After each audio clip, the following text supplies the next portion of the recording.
네, 이번 시간 7강 간호관리 기술 중에서 저희 어디 하시냐면요. 오늘 몇 페이지 하시냐?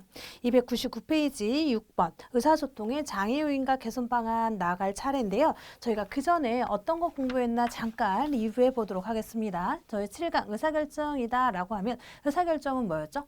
우리가 조직에서 세운 목표를 달성하기 위해서 여러 가지 선택 가능한 대안들 중에서 객관적 근거를 가지고 최선의 대안을 선택하는 과정을 의사결정이다라고 얘기했었죠. 그래서 의사결정은 어떻게 진행이 되냐? 그 과정은 어떻게 되냐? 처음에 문제를 인식하죠. 문제를 인식하고 대안을 탐색하게 되죠. 대안을 탐색한다, 대안을 개발하고 탐색한다, 선택한다라고 얘기할 수 있죠. 그리고 대안을 실행해요. 그리고 그 실행한 대안에 대해서 결과 평가의 과정을 거친다라고 얘기하는 게 의사결정의 과정이다라고 얘기할 수가 있겠습니다. 그런데 이런 의사결정이라고 하는 것은 관리자 층에 따라서 시행되는 의사결정의 과정이 다르다라고 얘기할 수가 있어요. 그래서 어떻게 구분하냐? 관리자에 따라서 최고 관리자이냐, 중간 관리자이냐, 하위 관리자이냐, 또는 하위 관리자를 일선 관리자라고도 얘기하죠. 그 관리자에 따라서 어떻게 달라지냐? 최고 관리자라고 하는 것은 어떤 의사결정을 하냐? 전략적 의사결정을 한다라고 얘기해요. 전략적 의사결정이라고 하는 것은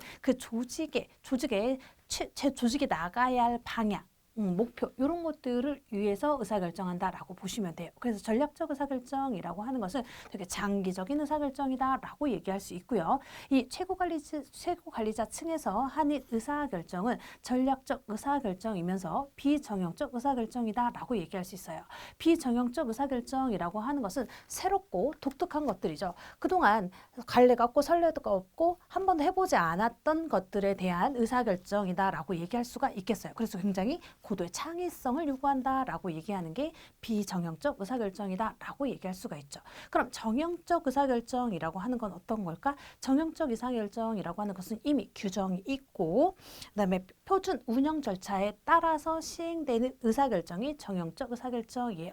기계적이고 반복적이고 일상적이다라고 얘기할 수 있죠. 그럼 이 정형적 의사결정은 어떤 관리자층에서 할까? 당연히 일선 관리자, 실무 관리자층에서 시행하고 있는 의사결정이 정형적 의사결정이다라고 얘기할 수가 있습니다. 그래서 정형적 의사결정이라고 하는 것은 우리가 업무적 의사결정이다라고 얘기할 수가 있어요. 왜? 업무적 의사결정이라고 하는 것은 일선 관리자층에서 시행하고 있기 때문이죠. 그래서 일선 관리자층에서 시행하고 있는 업무적 의사결정이라고 하는 것은 굉장히 단기적인 계획이다라고 얘기할 수가 있겠습니다. 그러면 지금 저희가 최고 관리자, 밑에 일선 관리자층 했죠. 그럼 중간 관리자층 하나 남았는데 중간 관리자층에서 시행하는 의사결정은 전략적 의사결정이다라고 얘기했어요. 되게 중단기적인 계획을 수립하는 것을 전술적 의사결정이다라고 얘기할 수 있죠. 그래서 중간 관리자층에서 시행하는 의사결정은 관리적 의사결정이다, 전술적 의사결정이다라고 얘기할 수가 있겠죠.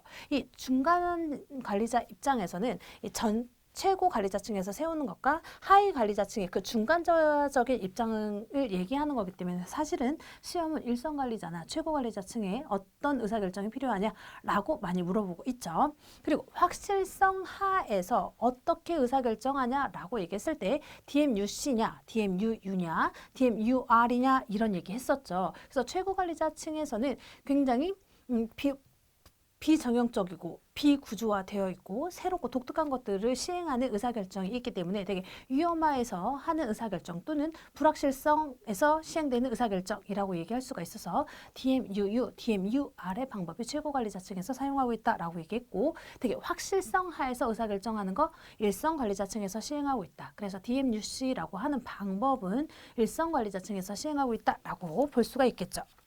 그 다음 어떤 걸 배웠었냐? 개인적 의사결정과 집단적 의사결정에 대해서 배웠었죠.